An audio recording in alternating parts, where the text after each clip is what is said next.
So today I will be covering the forecasting methods that we used for our ice cream shop, the amount of gallons that we chose for each month, the strengths and weaknesses of each method as well. So the methods that we used um, to predict how many gallons we would sell in each month, we used the naive method, the cumulative method, and the moving average method. In January, I predicted that there'd be 300 gallons of ice cream sold.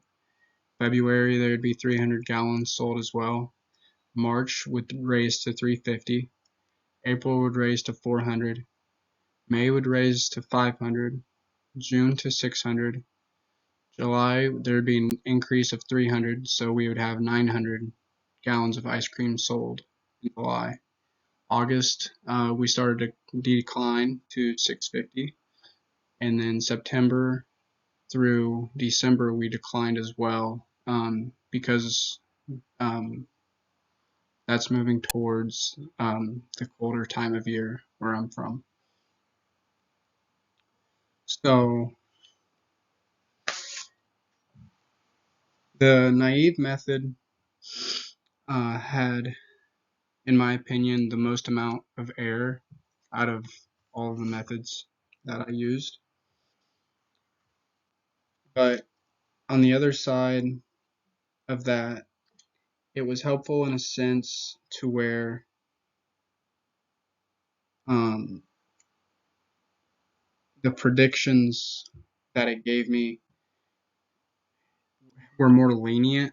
So in that case, um, it helped me out in a situation there. The cumulative method, that one, in my opinion, had the least amount of error, and I like that one the most. The reason being is that it wasn't too simple of a formula to use, like the naive method, um, but it was a dual step method, so that's what made it more accurate, in my opinion. On the other hand, its weaknesses, um, it might be not as accurate or um, yeah, not as accurate as the moving average method.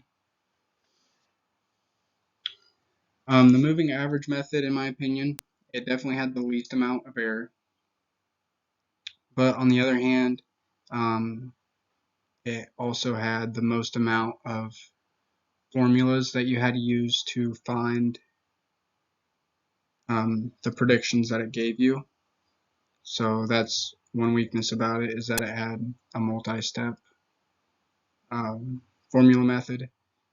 On the other hand, it might be too conservative to use during some points of time. Um, the reason being is I think some of the numbers on it are low and could not be as accurate as the cumulative method.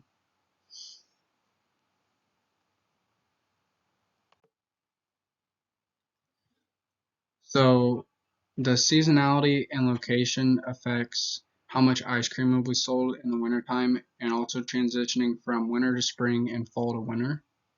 Um, where I'm from, there's a very short spurt of warm months, and those fall between the months of June and August. So that's going to be our peak of time where we're the busiest.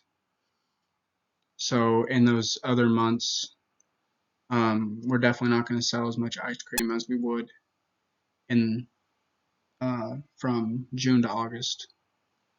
Um, the reasoning behind the location I picked, it's called 3rd Street, and it's the busiest street in the town by far, and it stretches from north to south, and it has any type of fast food you want, all kinds of chain restaurants, sit-down diners, steakhouses. The mall's on 3rd Street as well, so it is covered with traffic um, from sun up to sundown. And another reason why I picked 3rd Street is because I-70, which goes from east to west, crosses over the town that I live in, which is one of the busiest interstates. And that could also get the ice cream shop some business as well.